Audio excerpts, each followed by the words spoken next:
Seen a very quiet day today, and we're going to continue to see a quiet afternoon and evening or rest of the evening. We do see some pop-up showers ahead of a cold front that could bring some showers and thunderstorms back into mid-Michigan. Overall temperatures right now into the 70s, 79 degrees in Lansing and Grand Ledge, as well as Jackson and Hillsdale, 76 degrees with a little bit of those clouds moving in. We'll eventually see those clouds depart, and we'll see our temperatures fall right back down into the upper 50s to low 60s with mostly clear skies. And that will take us into some of Sunday. I'll have the full details coming up in just a little bit. 6 News at 6 starts right now. WLNS is here for you, celebrating 75 years of bringing you the news with 6 News at 6. We are learning more tonight about a deadly early morning crash in Lansing. It's our top story at 6. Thanks for joining us. I'm Rachel Ramsey. The single vehicle crash happened around 4:30 this morning in the 300 block of West Oakland Avenue. The crash involved 5 people. A 21-year-old and a 20-year-old died as a result. A 29-year-old is in the hospital in critical condition, and a 23-year-old and a 33-year-old are hospitalized in stable condition. None of the victims have been identified. Officials say the vehicle struck a utility pole, and alcohol and speed appear to be contributing factors. This crash remains under investigation. Anyone with information regarding the event is asked to contact the Lansing Police Department at 517-483-4600. Be sure to stay with 6 News on air, online, and through our 6 News app for the latest on this developing story. The Jackson County Animal Shelter is asking for the community's help after taking in more than 60 dogs from a suspected hoarding situation. Shelter officials say they recovered 61 small dogs, with 59 coming back to their facility, along with a cat that was living on the streets. To help care for these new animals, they're asking for small to extra small martingale collars and harnesses, gently used towels, bleach, dog leashes, and of course, people to send in adoption applications to find these puppies their forever homes.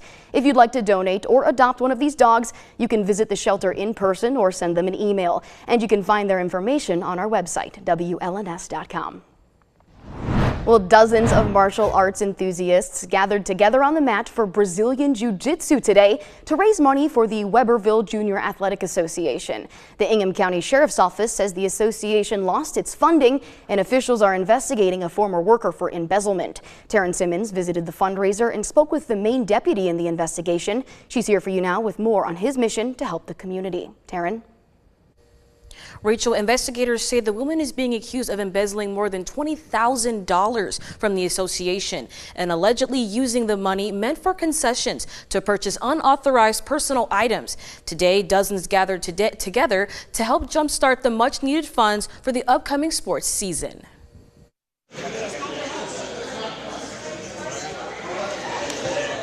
On his days off, Ingham County Sheriff's Deputy William Vincent can be found immersing himself in the sport he knows and loves, Brazilian Jiu-Jitsu, and the deputy says his love for the sport is a big reason why he hosted a fundraiser to help out the Weberville Junior Athletic Association, who he says lost all their funding. They run all the sports teams that basically aren't the high school.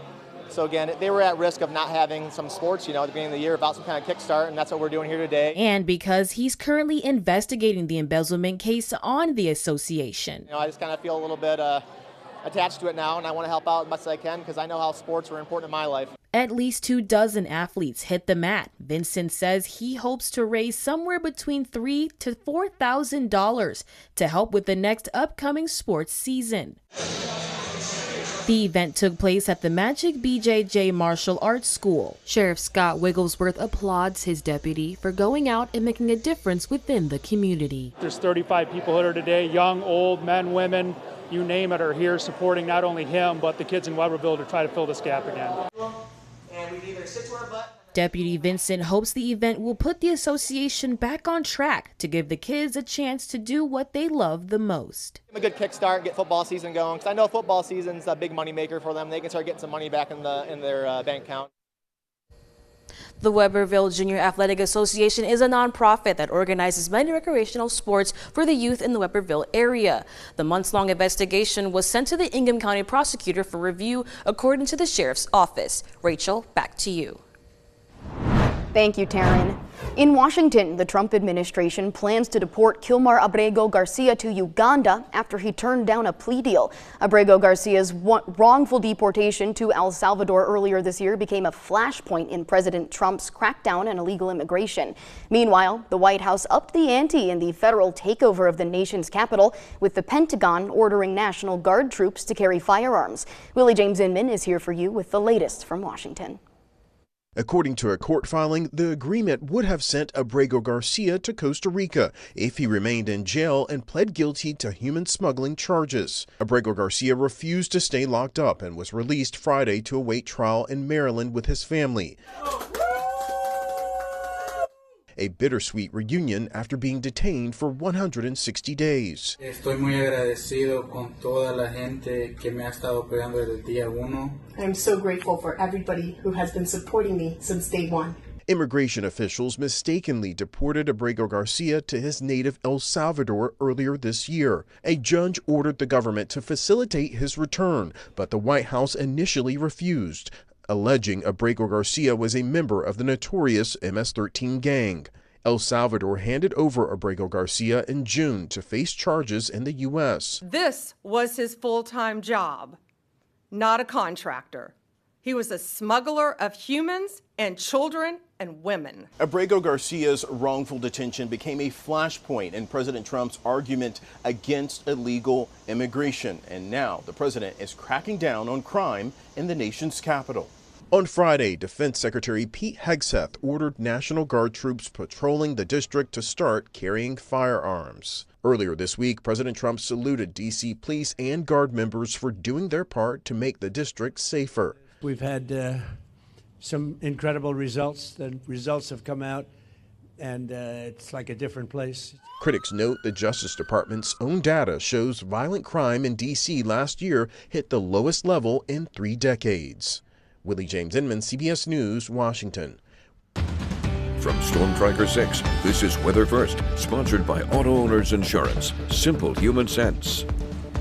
Well, we're getting to my favorite time of the year when we can start to see the sunflowers and all the different flowers across the area. This one is a picture sent in to us by Deborah in Vermontville of those sunflowers and beautiful purple, vibrant morning glories. And if you want to send in your picture, you can send it in to our website, WLNS.com/share, and have your picture featured every evening at 6 p.m. Now, right now, we're seeing a little bit of some sunshine and a little bit of some clouds, as well as a few pop-up showers here or there. Not everyone is seeing them, but especially down into Jackson and into some of Hillsdale, you might be able to see some in the next couple of hours. That is all because of this low pressure system that has this cold front attached to it, and that's going to continue to move to the east. Now, this low pressure system is going to stay in place, allowing us to see a little bit of some rain showers over the next couple of days, and that's also going to bring the chance for some cooler weather in the forecast. Let's time this out for you. We're going to see some quiet conditions once those rain showers pass. We see some clear skies for tonight, but as we head into the day tomorrow, we see a little bit more of those hit or miss rain showers. Now, these are going to be lake effect rain showers. In fact, the lake effect rain showers are basically the same thing as lake effect snow showers. We have that warm water, colder air moving across it, and we just get that hit or miss rain showers moving in for the day or for the afternoon on Sunday. We do see a little bit of a quiet time, and then as we head into Monday, much of the same is in the forecast, with some hit or miss lake effect rain showers in the forecast as well. And we're also going to see our temperatures slowly start to drop as well, so we're going to feel a taste of fall. So if you're a pumpkin spice fan or even just flannel lover or sweater weather lover, that is going to be your forecast for coming up in the next couple of days. For today, though, we still see those hit or miss clouds and some hit or miss showers. Temperatures across the area are going to be into the 80s right now, into the capital, 79 degrees. Dew points still into the 60s, so we're still a little bit muggy outside, but overall we're still seeing some cloudy skies, a little bit of some rain showers moving into Grand Ledge, 78 degrees, 65 degree dew point.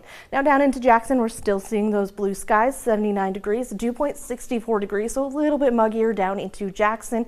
And final stop is going to be Hillsdale, where we have some of those those cloudy skies as well. 76 degrees with those 68-degree dew points. And as we head into the next couple of hours, we're going to continue to see those temperatures slowly start to fall back down into the 50s. Tonight, 55 degrees with decreasing clouds as we head into the day tomorrow. Much of the same as in the forecast. We do have the chance for maybe a hit or miss shower, but take a look at our temperatures. They're going to only be into the 70s rather than the 80s, and that's going to continue for the next couple of days. We'll see those temperatures only into the 60s with those isolated showers for Monday. Tuesday only getting into the low 70s. We gradually warm things up as we head into the end of the week with temperatures back into the 70s and with a little bit of some sunshine and clouds mixing in as well. Okay, yeah, today was gloomy, I would say. Yeah, the first half of the day was very gloomy. Yeah. Second half, it kind of improved once we got that sunshine. Yeah. But now we're just seeing some rain showers work their way through. There we go. Thanks, Kelsey. And coming up on 6 News at 6, ICE is expanding its recruitment efforts. We'll give you a look at their training center when we return, so stay tuned. 6 News at 6. We'll be right back.